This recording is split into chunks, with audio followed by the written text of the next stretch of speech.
Hello guys, and welcome back to our channel where we discuss and learn everything related to UX, UI and web design. Today we will dive deeper into UX and we will explore the fundamental skill of creating sitemaps. Sitemaps are the blueprint of a website or a digital product, and it allows us to visualize its structure and navigation. So whether you're a seasoned designer or just starting out, this is a crucial skill to create user-friendly and intuitive websites.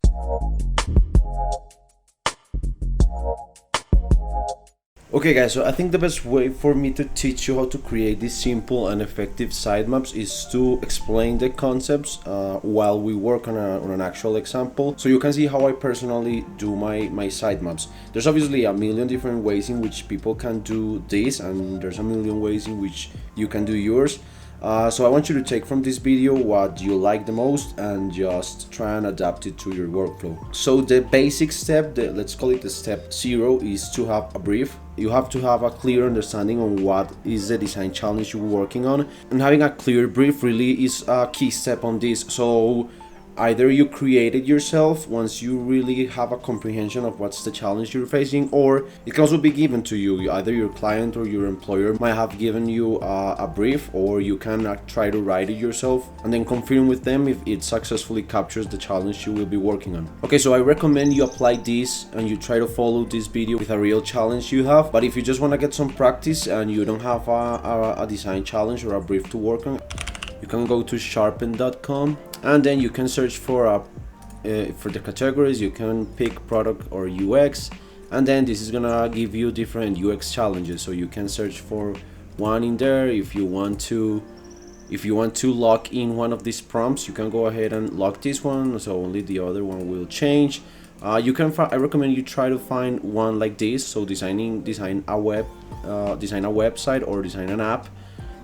Because it will make more sense for practicing the sitemap tool. You can lock this and then you can find a challenge that interests you. Okay, I'm getting back to Figma. So I'm actually gonna use a challenge that I'm currently working on. Let me read it to you. I have to build an employee time allocation tool that allows for quick and easy activity visualization and assignment to reduce employees' downtime.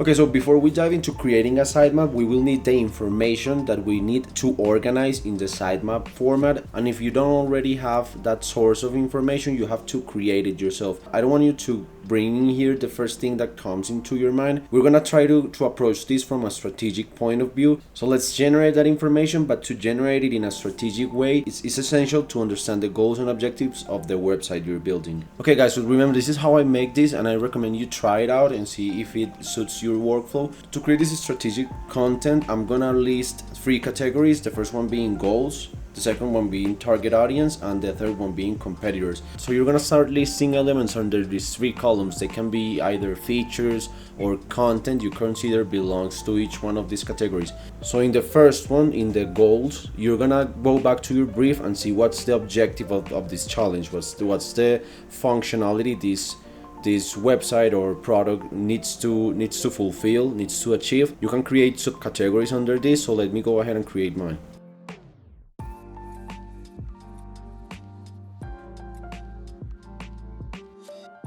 So you can start by listing like the macro categories and the most primitive or the most macro functions of the product. In my case, we have things like visualizing the employee activity, reducing their downtime, and assigning those employees new activities. So you can use these things as the feature or content, or you can break them down as much as you want. Okay, so that's for the goals section. For the target audience, you're gonna analyze who is the person that's gonna be using this product, and you're gonna break down what features or content is relevant for that specific person in this specific digital product. So you can use tools like user personas, interviews, polls. You can research the internet for information that is already there about similar users in similar scenarios, and you can start brainstorming features or content that is relevant for that user in this specific scenario. And finally, you can research your competitors. They can be direct, indirect, and you can also draw inspiration from those and add features or content that you will think will be relevant for your specific case. So to give you a quick walkthrough of how I do this, generally the content and features I write down in my goals section is taken directly from the brief and from the base information that is given to me. But you can obviously go much deeper by doing stakeholders interviews, and you can extract a lot of information from that. In my target audience section, I derive those by using other UX tools and researching the actual customer or the user. So in my specific case, I'm gonna extract all my data in the goals column, both from the brief and also from stakeholders interviews we did at the beginning of the project. So I have to read those interviews and start extracting features or content that I can place in here. For my target audience, I had to identify the different users this app will have. In this case, we have an admin version that the Times Manager use and another version for the employees to use. So I have to consider those two users. We also made some user interviews and user personas, so I gotta go through those and also extract content and features for that section. And finally, for my competitors, I went into different inspiration platforms like Dribbble, like Movin, like Behance, checking some direct competitors and also indirect competitors. So to give you an example of a direct competitor of this specific product, we have digital products like Slack, like Insightful, Time Tracker. Those are direct competitors of this tool I'm trying to build. And to give you an example of some indirect competitors, I listed things like TopTal, like Fiverr, like Upwork, that are freelancing platforms that I can use for specific sections of my product, like the search feature, so you can search for designers or for talent for your project. That's one of the key features of the product I'm trying to build, so I can draw inspiration for that specific part of my product from other existing products that don't really do exactly the same. So I'm gonna start brainstorming some features and content pieces in each of these columns, and I'm gonna give you guys a quick walkthrough once I'm done.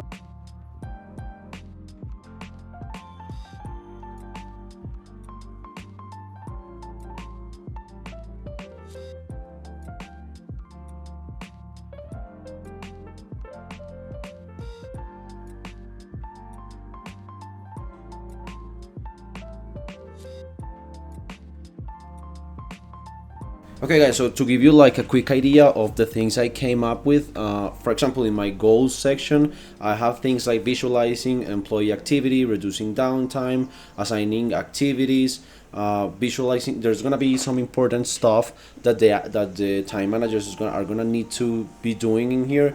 The things like having timesheets, like managing requests or incoming requests or projects, visualizing timesheets, approving, denying those timesheets, visualizing data interpretation, placing new requests for projects that require employee time. So we have admin users that are the time managers, and we have like the regular users, which are the actual designers or the employees. So we're probably gonna need a user management section. They're gonna need to be able to add new users, manage existing users. From my target audience, so from tools like the user persona I mentioned earlier, we discovered some interesting things like the designers would like to apply to projects that are interesting to them. So not only having the projects being assigned to them by their managers, but also picking by themselves the projects that they will like to work on. So time managers also gave us interesting insights, like they will like employee recommendations based on the projects that they are requesting. They would like kind of to save their favorite designers or employers. So I'm brainstorming something like a favorite feature that will allow them to save the employees that they like working with the most. Obviously, we're gonna need something like an employee or a talent database. We're gonna need to filter that database and kind of go through that catalog. And from my competitor analysis, I found very interesting things that other apps are already using, like having a calendar that allows the time manager to visualize like the big scheme of all the projects they have going on, and some other cool little features like having a to-do list, so the time managers immediately log on and they can have like a dashboard where they already know what are the tasks of the day, or they can actually write them themselves. They can see visual insights and graphs of the inactive versus active hours of the employees. They get notification panels, and a very interesting feature I find out some of the competitors use is a Kanban board to visualize the information, and this gives a bit of a more visual and friendly experience to a time managing app. So I would like to include that in mine. Okay guys, so I did my brainstorming. I listed a couple of features and content pieces I want or I think should be included in the product. You can see this is a bit messy because this is a sort of a brainstorming and I just wanted to list a bunch of features and content pieces, and now we're gonna start organizing them. So let's go to the next part of it where we're gonna build the actual sitemap. Okay, so I created these basic elements. The first one for the topmost part of the organization is basically the name of the site or app we're trying to build.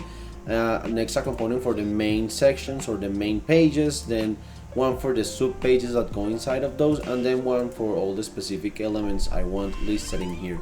So your job now is to go back into all these cards you brainstormed early. You want to start organizing these into clusters of information, thinking which are the top parts, which can go into similar sections, which definitely belong to different sections, how you can group different pieces of information, what's the hierarchy of each element, or for example, if you find like a group of similar features but that don't yet have like a hierarchical element, you can start creating those new clusters and give them names and organize them by section or pages. So your job in this part of the process is creating mental boxes and start organizing your elements and features inside of those boxes, so you can start making sense of all the information you just laid down. So I'm actually gonna copy all of my elements and I'm gonna paste them in here and start organizing them.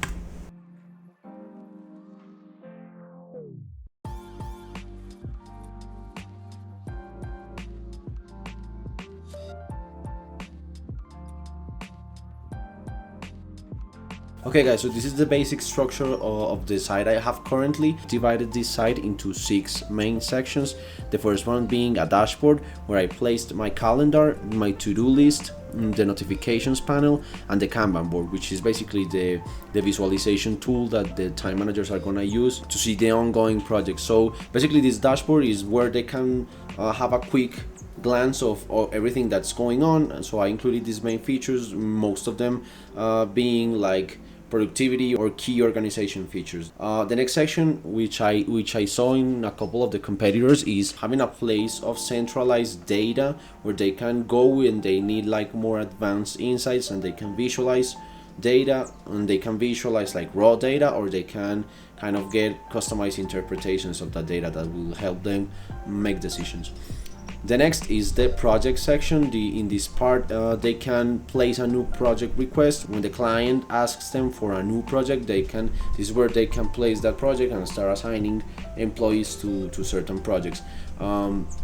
Also, what I was talking earlier, like in the designer version of the app, this is where the designers can browse to different available projects, and they can actually apply to those.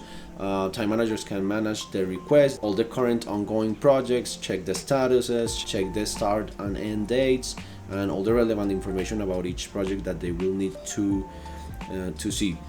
Next, we're gonna have a timesheet section.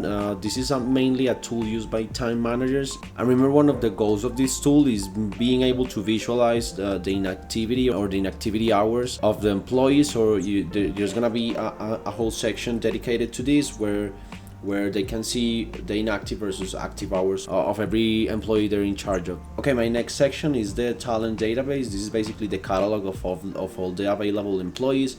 So this one, I was not very certain of giving it like a whole dedicated section, or just making it like part of the flow of the projects, like when the time manager is placing a new request, just having that catalog be a step in that flow. But I think this being sort of a time allocation tool, it's interesting having the talent database be visible at all times, so like you can just go on and make a quick search, and not forcing the time manager to start a new request just to be able to visualize those. So I'm still deciding on that, but that's how I have it currently. And finally, we're gonna need some sort of user management section where the admins of the app can add new users, change the permissions of every user added to the platform. They're gonna need to manage existing users. So basically, sort of all the account management and user management features will be placed in this section. So this is the basic structure I gave to my site. Now I'm gonna go back to my interviews, I'm gonna reread all the information I have, and I'm gonna try to check if this actually makes sense with the current information I have. And also I'm gonna have to complement this information. So to give you an example of the things I want to include in this, because this has to be approved by my stakeholders. So this should be a general overview of the site, but also it has to be specific enough so they can have an idea of the content of each of these sections. So I'm gonna go ahead and add a little bit more of detail of what's gonna be inside of all these subsections.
Okay guys, and to give you an idea of what I meant with going a bit deeper or more specific into each of those sections, I'm going to show you what I added. So inside of each of those sections, to give my client a bit more of insight on what's the content of those, I listed some of the information that is needed for each of those sections. So for example, I placed my approve, deny, or submit timesheet obviously inside of my timesheet section, but under that subpage I listed the information I'm gonna need for that subpage. So things like the employee name, the username, the week start date, the week end date, the availability of that employee, the last time they updated it. And I like to list some of the CTAs or the actions that the user can make inside of that section. So things like they can edit, they can submit or update the timesheets, they can bulk edit, they can approve or deny timesheets, and they can request changes. I also made some badges to show if that's an action that only the user can make or only the admin can make, because all that information is relevant for your client. So now to the project sections. So my chosen way of visualizing that information is going to be a project board, so a Kanban board. So you gotta communicate to your client what information is going to be needed in there.